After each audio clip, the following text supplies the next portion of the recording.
think most of us are probably aware of the fact that the UK National Food Strategy Part 1 was launched last week. I think most people are,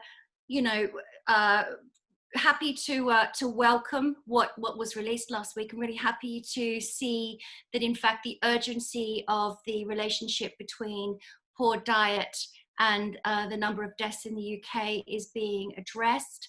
That people's concerns about the relationship between the mass unemployment that we're facing and poor access to nutrition is a real problem that needs to be addressed. And of course, also the issues regarding trade negotiations ahead of Brexit at the end of this year. So there's a lot to discuss. I think we're going to touch on much of it in the course of this evening. We are tweeting from @GlobalQuota. If you'd like to follow us, we're using the hashtag #EatOrDelete. I say I am. I can't talk and tweet at the same time. I've already put my hands up to that. I'm going to do my best. You guys run with it, okay? Make me look the fool. Gavin, what else what should I be saying before I hand over to you? I've forgotten something. So, well, yeah, so our actual website hasn't launched officially yet. It is live, but it's in the coming sort of month or so, we'll have an official launch, but you can check it out if you want to see what it looks like at quota.media. And yeah, I think from there we can get on with the game itself. Okay, let the games begin. Let the games begin. So the format of Eat or Delete is quite simple. It's basically like a cross between Blind Date and the Eurovision Song Contest. So each contestant gets 3 minutes to describe why the work they're doing is really helping benefit food systems. And it's like an elevator pitch. So it's just that opportunity to really condense that important information to a short space. So they get 3 minutes. There'll be a single bell sound at 30 seconds remaining, like that. And then when the 3 minutes are up, they'll get a boxing bell, you know what? like that, just to make sure we're all clear. Maybe I'll turn the sound down on that one a little bit. And yeah, so they get 3 minutes. And then they'll be muted. So this is a very boundaried time limit. After each contestant has spoken, we'll have a short Q&A. So if anyone's got any questions, if anything comes up during the discussion, put your questions in the chat. And sorry, I meant to mention that. We'll go through those straight afterwards. As well, if you want to heckle, you can put it in the chat. Unfortunately, don't heckle. Unfortunately, on Zoom, we can't throw food, but maybe next time in real life. Oh, no, waste. Oh, sorry, Christian. So yeah, once the questions are all answered, we'll do a poll, take a vote and see who will be crowned the first inaugural Eat or Delete champion. So, and the winner wins a t-shirt, they win a signed certificate, stickers, they get like icons for social media. It's like, and they obviously get that sense of pride as well of being a food systems champion, which is obviously priceless. Yeah, we're describing this as friendly, but there are prizes. Yeah, exactly. It's all a bit of fun. And we are recording the event, so it'll all be available online afterwards if you want to share it with your networks or with anyone that wants to see it or missed out. So I think without further ado, we'll introduce our contestants. So first up is Christian Reynolds, who is a senior lecturer in food policy at City University in London. You might know him on Twitter as Sartorial Foodie, and go and follow him to help his following conundrum. Tonight, Christian's going to address food waste, and it's something obviously he knows a lot about. He was the lead author on a recent publication, Halving Food Loss and Waste in the EU by 2030. So, Christian, could you just unmute yourself and just say hello to everyone? Hi, good evening. Okay.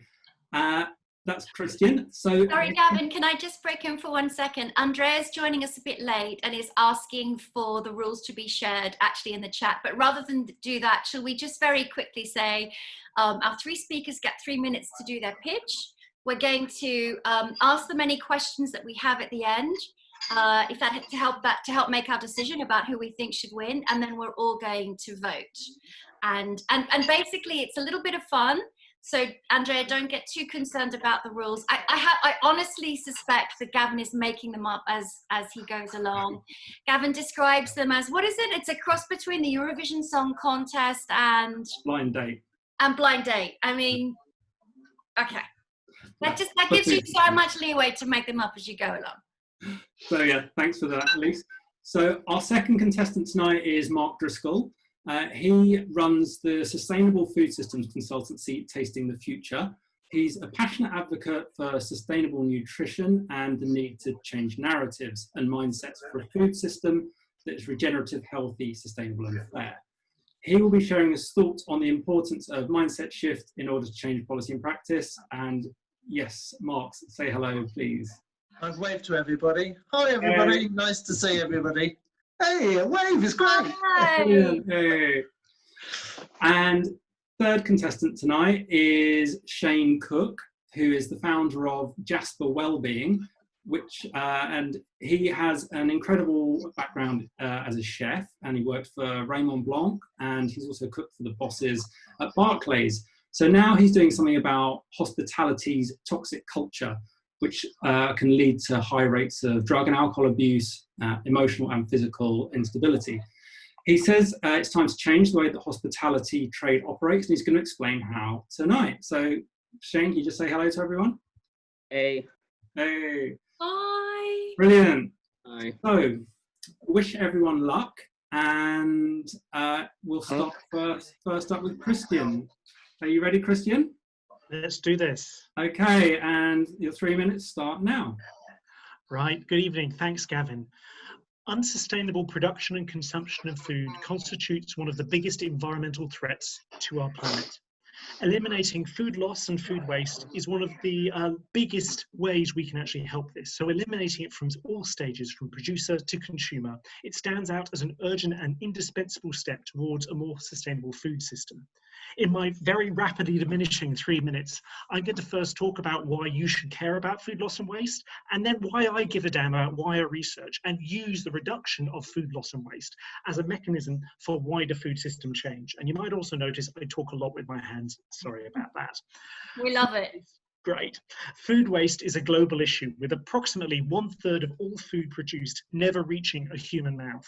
In the EU, this is estimated at about 88 million tonnes of food that are lost or wasted each year, equivalent to about 20% of total food production. And about 70% of that happens either in households, food service and retail, 3 areas that I think touch on everybody in society, but throughout the entire food system as well.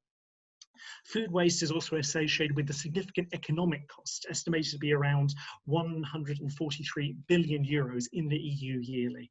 This is a significant cost to producers who have to leave food unharvested in the field, processors who discard edible products that do not adhere to market size or specification, retailers who lose products due to spoilage in transport or throw away unsold products, and households who waste edible and inedible food for a variety of reasons, including spoilage, lack of knowledge, over-purchasing, confusion about best before dates or use by dates. Others in the food system also see overconsumption and obesity as forms of food waste that could be included within this. In addition to the monetary cost of food waste, there's also a financial cost of food waste for the collection, management and treatment of food waste. Gosh, I'm saying food waste a lot in 3 minutes, and we should be keeping a tally. Food waste contributes to climate change and represents a waste of scarce resources such as land, water and energy. And if we're to meet the 2030 climate targets for reduction of greenhouse gas emissions, the prevention of food loss and waste also represents a significant and necessary step. Food waste also highlights inequality in the food system, with 88 million tonnes of food wasted yearly in the EU, while also about 22% of the population having limited access to sustainable and healthy diets. So this touches on lots of different areas. Oh, That's I've still got 30 seconds. I've still got 30 seconds, don't I? Whew. Yeah.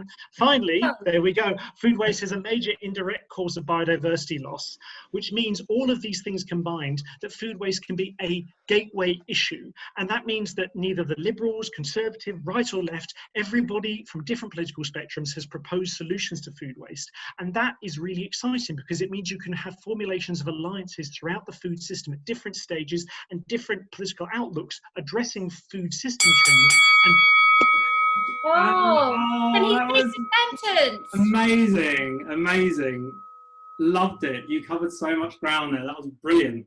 So much important information and so many statistics about why it's so valuable to all areas of society. And yeah, brilliant.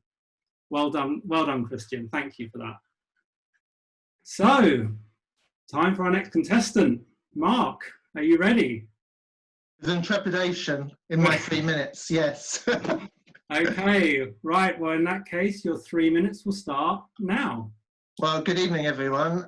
So today I'm really arguing that a pervasive and powerful narrative dominates our global food system. And I think it shapes how we value food, how our food is grown, processed, marketed, and actually eaten. It drives and I think dominates research, investment, policy priorities, and practice of the most dominant and powerful actors across our food systems, including governments, investors, businesses, and our research establishments, obviously with one or two exceptions, Christian. This prevailing narrative is what I would call a productivist or feed the world narrative, which essentially focuses on the quantity of food and calories produced. It is based on assumptions that we need to double food production by 2050, maximize yields, and base our food production on export-orientated models. On the surface, this does sound reasonable and plausible, but it's a worldview and a mindset that I believe is fundamentally flawed and continues to reinforce food systems which actually are no longer fit for the 21st century, one that continues to drive GHG emissions, biodiversity loss, obesity, and malnutrition. Much of my work focuses on a need for a fundamental narrative and mindset shift from the current framing predicated on optimizing tons of a particular food per hectare to one based on optimizing numbers of people fed and nourished per hectare. Too many organizations focus on specific and isolated policy and practice shifts and recommendations. During the last year, I've lost count of the number of international reports on food, often written by the same international experts, containing a multitude of recommendations, most often time ignored by national governments, businesses, and really disconnected from the needs of local communities and lived experiences. It's my view that if food system transformation is to be achieved, we need to put more emphasis on mindsets and narratives. I use a concept called sustainable nutrition as a tool to help businesses, funders, and other organizations understand the need for this narrative shift and translate that into action.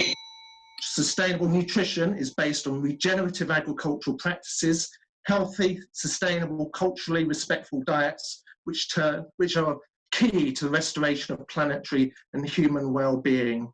I believe that food businesses, governments, research bodies need to focus on strategies which develop sustainable nutrition outcomes from production to consumption that improve planetary, human, and animal health, which are so interconnected. That's Wow, that is seriously impressive. Yeah. The timing was perfect, and the overarching issues around the the food system as a whole is, they're really fantastic points as well. So yeah, thank you for that, Mark. Really good. And just before we move on, we've got some really good questions coming in. Thank you so much to our guests, and we'll get to those obviously at the Q&A in a few minutes. But keep them coming. Brilliant, brilliant. So, and then on to our third contestant, Shane. Shane, are you ready? I'm ready. Brilliant. Okay, well, your 3 minutes starts now. So we are an industry that can achieve anything, and we prove it repeatedly. We're an industry of ambition and achievement driven by people with the will to be the best. But what is the collateral damage of that achievement? There is one thing we do forget, those individuals and employers, and we forget because we care. We care about delivering excellence daily. We forget about us. We forget we're human, and we forget we need care, love, energy, and support. We are driven in this industry by high performance, but there's a word that should be at the start of that sentence that was never in the equation, and that word is healthy. Healthy high performance. Imagine what we can achieve if we are healthy and we have the right tools to deal with adversity. We as individuals are number one, not the clients, not the product, the humans that deliver it every day. Happy, healthy people are the key to enhanced performance and enhanced success in all departments, from service, food, sustainability, business development, and food waste innovation. So what do you think should be first on the agenda? Where are your pains as a business? Presenteeism, absenteeism, lack of productivity, high staff turnover, high healthcare costs, maybe the stress in your workplace led individuals to drink and drugs. We as an industry are spending most money on EAP, counsellor assistance, mental health first aid. These are all great. They're all reactions to crisis. We know how to heal your pains to lead away from using these services. Jasper is challenging the status quo as a wellbeing company within hospitality by getting to the root of the industry, the root of wellness, and the roots of effective change that affects everybody in the business and not the few. Wellbeing's a journey, right? We have a start, a middle, and continuous action, and that is how Jasper drive our full effective strategies. It must be the same starting point for any business serious about staff well-being, and we deliver in this order. We start with strategic necessity, which is values, culture, leadership training, change management, flexible working processes, and then we move on to personal support, which is mental health first aid, resilience training, stress workshops, and then added value, which is massage, gym memberships, health checks, health insurance. Through my research, we generally always start from added value, and a lot of the time we do not move on from there, and that's counterproductive because we are not on that journey. We skip right to the end, so we can change that. I've never really known any company values in 22 years. Imagine if every hospitality business had values at the forefront of their business, and that was the driver. What is your why as a company and as an individual? Does everything align? We start here for real change. It's not as easy as it sounds, and that's why Jasper is here to change hospitality, a wellbeing company run by hospitality veterans. Amazing. Wow, you snuck in 3 seconds under 3 minutes. Amazing.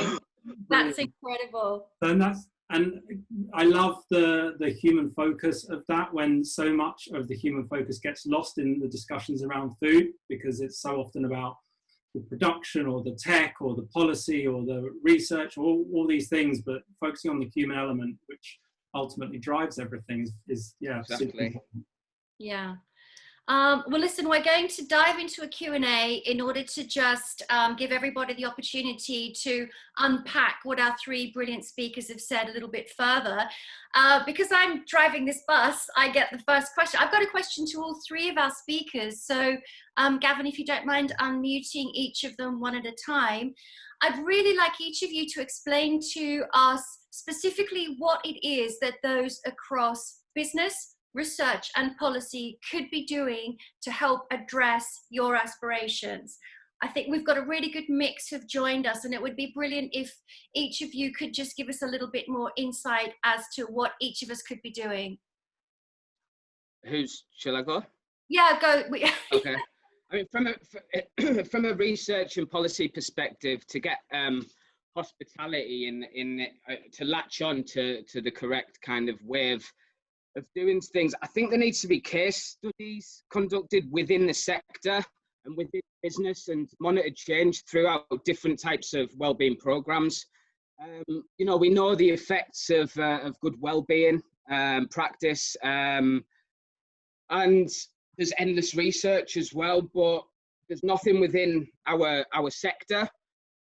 You know, there's There's a lot of information on kind of percentages of different aspects of well-being, but there's nothing with treatments or therapies, so to speak, or whatever. Everybody in this group would say that it's very, very rare. We're absolutely aware of the fact that there is just absolutely no professional interest in the well-being of hospitality staff, and in a business context, we never hear it being discussed. It seems to be one sector that somehow fell off the edge of the cliff when it came to worrying about staff well-being. I think we've got a really complex sector, and I think within it, you know, from inside the sector, we will look at all the evidence of well-being programs and different processes and stuff like that. But I think unless we actually, you know, get some research and a case study, or many case studies within the sector with chefs, front of house, or whatever that may be, then people are going to really start listening then when it's within our sector. Okay, that's really brilliant. Thank you so much, Shane. Who should we pick on next? Mark, do we think? We'll work our way backwards. So I think with governments, there's two things. It was great to see part one of the food strategy out the end of last week. Yeah. What we really need is more of an integrated approach from governments at all scales, local, national, international. You mind me asking how confident you feel about the government's response to what looks like a set of very good ideas on paper? So I've been twice bitten, so I'm thrice shy. The government, once this part two is out next year, has got to respond in the form of a white paper. But having been involved in the Green Food Project a few years ago, and their Food Matters, Food Vision work, where basically a strategy process came to nothing, I'm very sceptical about how the government will respond. But we really need to move from a siloed approach to a cross-departmental approach to government policy. And I think the biggest thing governments need to think about is how we invest and incentivize agriculture. So we need to focus more on public money for public goods, not just quantities of food produced. I work with businesses. I do think they have a really important role to play. I think many in civil society criticize, rightly, businesses, but there are some thought leaders in this space. The biggest challenge, again, is integration across a business. There are often separate strategies for health, nutrition. You get sustainability strategies, brand marketing strategies. Sustainability through sustainable nutrition really needs to be embedded across business DNA. I know you've had a bit of time off actually, so this may not have been on your radar, but it was interesting to see Dave Lewis, the chief executive of Tesco's, calling a few weeks ago for government to get involved in providing the capital for more innovation and making it clear that actually the innovation that's required for sustainability should not be left to the market. That I suspect that would chime with where you're coming from. So business is saying it needs more policy, if that makes sense. It needs more government support. Yes, absolutely. And one of the challenges around research and development and innovation is increasingly it's funded by the private sector with specific interests. We need to pull back some of that and get governments to really invest in regenerative, agroecological, nutrient-dense, health-giving foods and agricultural systems. And there's an opportunity, I think, there. Okay, it's brilliant. Thank you so much. So, Christian. Right, I think I could use a lot of words said by both Shane and by Mark in terms of my answer, in terms of, you know. That's what we like to hear. I know, well, I think a lot of us maybe have a lot of groupthink here in terms of make it human-centered. And I definitely think in terms of what Mark was just saying, in terms of thinking about capital and policy strategy in that regard. But I would say food waste is one of those places which is seeing government, so the EU and other places, introducing financial mechanisms for food loss, food waste, valorization, being, you know, the transformation of inedible food waste into high value products. These need more finance, but because they're really risky. They're tech, they're kind of the big risk return. And so putting in those financial mechanisms is that thing that has been missing from food waste for the last 3 or 4 years. And that's one of the things that is needed to scale it up. But it's also full system change. Gosh, that sounds something. But upstream transformation, and I think, who was the person who said, so looking at the comments, Andrea, was it Andrea? No, sorry, just trying to scroll back through. Angie, how the consumer could be held accountable, and that implies guilt. And I don't think we should be making the consumer guilty, even though 40% of food waste happens in a household. The rest of the system has impacts that makes the 40% happen in the household. And part of that, and part of my latest research, has been looking at how you could change things in other parts of the system, how you sell food, how you prepare it within a restaurant, how you transport, all those other parts and decisions that are outside the consumer's control that result in household food waste. And so if you're thinking of government, if you're thinking of consumer, if you're thinking of industry, there are actions along in other parts of the chain that need to happen to have benefits for other bits. And if that's food waste, if that's involved in, you know, making sure the margins within hospitality enable wellness programs to happen, or any of these sorts of things. Anyway, I've uttered too much, but I agree with. Before we let you go, Christian, do you feel that the EU is slightly ahead of the game in terms of funding the sorts of innovations that you'd like to see, particularly with tech-based solutions? I don't think, well, no. So they've got the farm to fork, they've got the green economy packages, and it's not they're ahead of the game, but they've got so many vesting interests that they can put aside that pot of money. We could be looking to for definitely, but if you're looking ahead of the game, Scotland and Wales, they've got their bioeconomy strategies down 4 years ago. They had investments in this area 4 or 5 years ago in terms of bioeconomy, but it depends how you classify and at what scale. Is it local municipal government? Is it nation-based? Is it global? And, you know, each one of these needs different financing and different opportunities. So the EU is at a point, and different member states out of 27 different countries are at different points in a journey, as I'm sure every country is different in terms of sustainable nutrition, or in terms of different businesses, as was said in the chat, around well-being. But I'm sure Shane and Mark can talk to those as well. Okay, brilliant. So let's have a look at some of our questions in the chat. We've got something from Jo. Actually, shall we just, Gavin, can we throw to Jo and let Jo put it out there herself, rather than have me bore everyone to death by reading through what's in the chat? Maybe or is that too difficult? Yeah, I can answer a few questions to me if you want. Okay, brilliant. Yeah, Jo said about some of the companies. There's some great companies out there. There's just nothing. Oh, my chair's just broken. Sorry. That's the 2020 Zoom experience. I can't believe that. Yeah, so people like Leon and Ferndale Hotels. Look, there is many businesses within hospitality doing great things, and I think we need to celebrate them more. And actually use them companies that are doing great things to speak up and help the rest of the industry, I guess. And yeah, I mean, there's some simple places to start for all companies,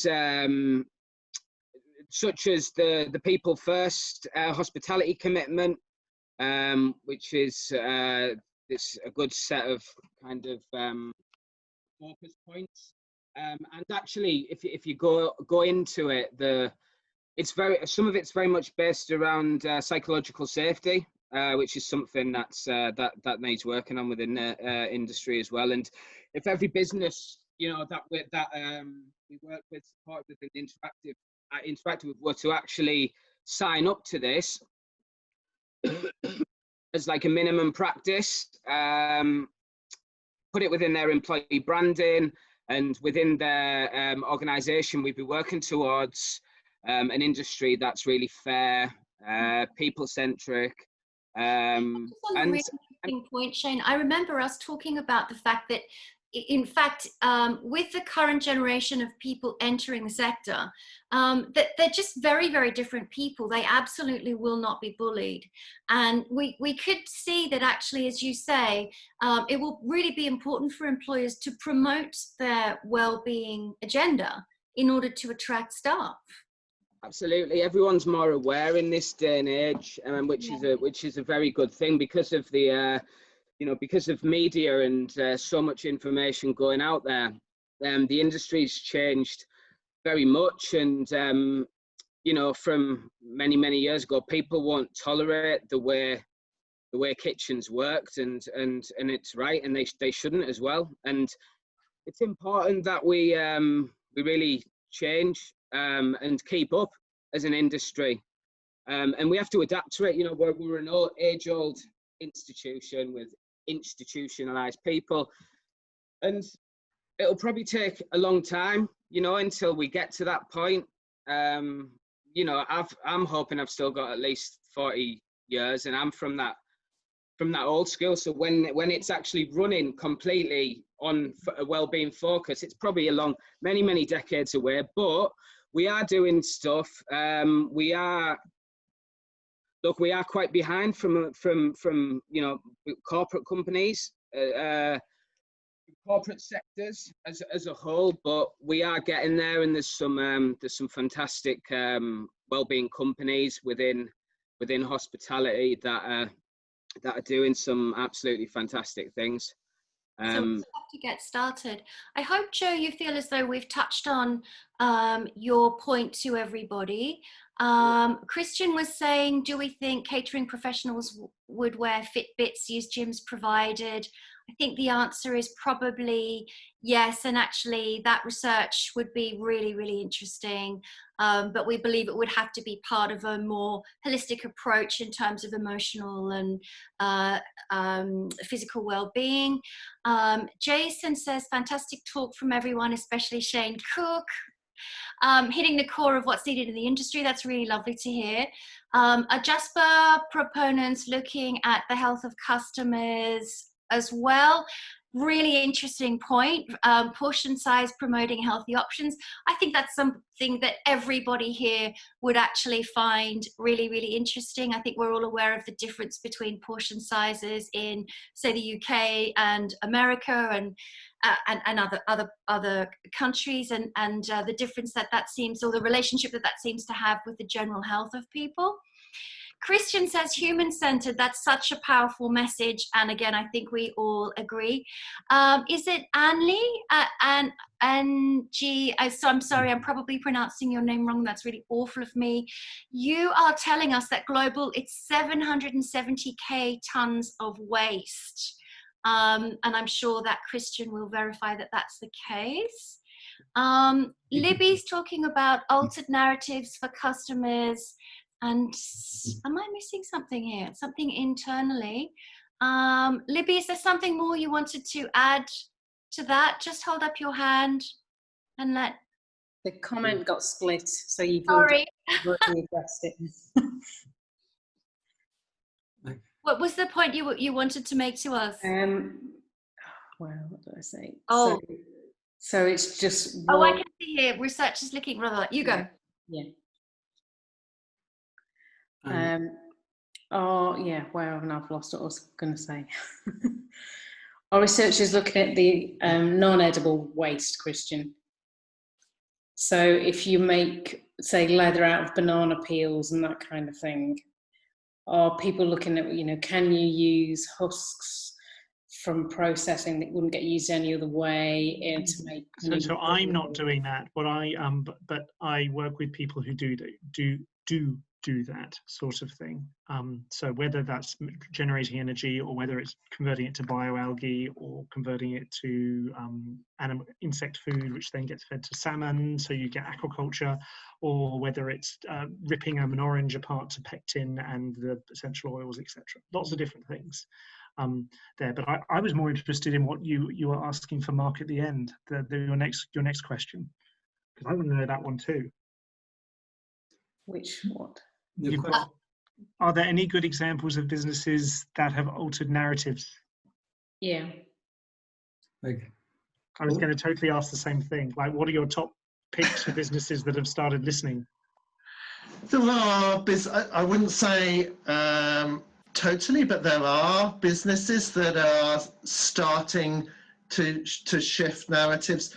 The issue of regenerative farming, agricultural systems is starting to occur around, you know, Danone is a good example of a business that's really grasps the nettle with regards to regenerative farming. So businesses now starting to understand that actually doing less harm, whether that's harm on the environment, social impacts, harm to health, is no longer good enough if we're really going to meet the challenges that we're confronting around health, climate change, biodiversity loss, that actually good businesses today are going to have to put more back into the environment and society that they take out, sometimes referred to as net positive businesses. Interestingly, businesses like Quorn are starting to think around their role in terms of a net positive business. And I think there are lots and lots of thousands of examples, great examples of kind of new and emerging business models, farmer-owned models, small innovators that are starting to emerge, not just in Europe, North America, but in parts of India, Africa, Southeast Asia.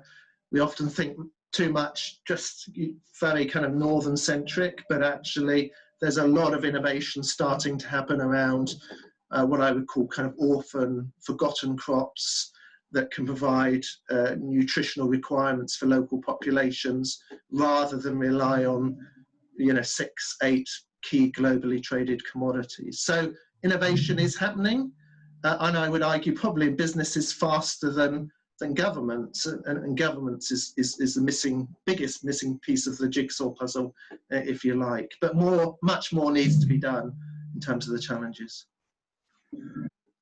Well, Oh, sorry. I was going to say, I wonder if it's now's a good time to go to the vote and see where people's put their vote for the Eat or Delete champion for August. Does everybody feel as though they've put all the questions they need before they make a choice? Shall we all make a show of hands? How do they look, Gavin? Can you see everyone? I think, yeah, everyone's good. Yeah, everyone's good. Are we going to do that cheesy blind date thing? Yeah, I think we should. Oh, gosh. Apologies in advance. So, You go first. First up, we had Christian, who's cutting down on food, the food in the bin, but his career is certainly not going to waste.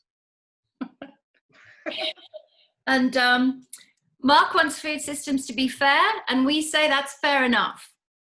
And third is Shane, who's helping hospitality be sweet and wholesome as the food that it serves. Yes, I love it. I'm available for like copyrighted gigs as well. So now, everybody, in a minute, the poll is about to flash up on their screens, and they'll have the chance to vote that way. Yeah. Okay, we'll launch the poll now, and you've got 30 seconds to cast your vote.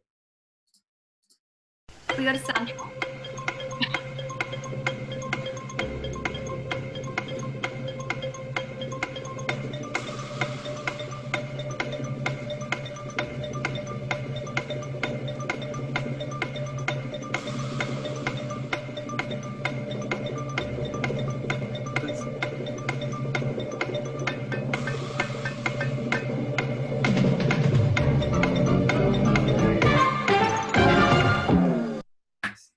So all these references to Blind Date and Countdown, you can see what like generation I'm from.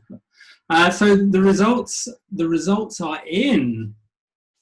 And okay, so in reverse order. And by the way, we just want to actually say thank you to everyone, because although we're taking votes, this is just part of the fun to see who gets the free t-shirt. But we think that everyone's work is really important, and we appreciate everything everyone is doing, and we thank you all we're really grateful that you joined in with this this first ever Eat or Delete. So third place is Christian. Oh, Oh, congratulations for your sterling effort. it's still And bronze. in second place, we have... Oh, I just need to recount. Just 1 second. That's a wind out. I'm doing a Chris Tarrant. In second place, we have Mark Driscoll. Oh, Congratulations, well done. Which means the winner of the first inaugural Quota Eat or Delete is Shane Cook. Congratulations. Thank you. So yeah, well done, and thank you everyone for participating. Shane, your prize package will be in the mail. We'll get that out to you so you can wear your t-shirt with pride. And yeah, it's been a great event.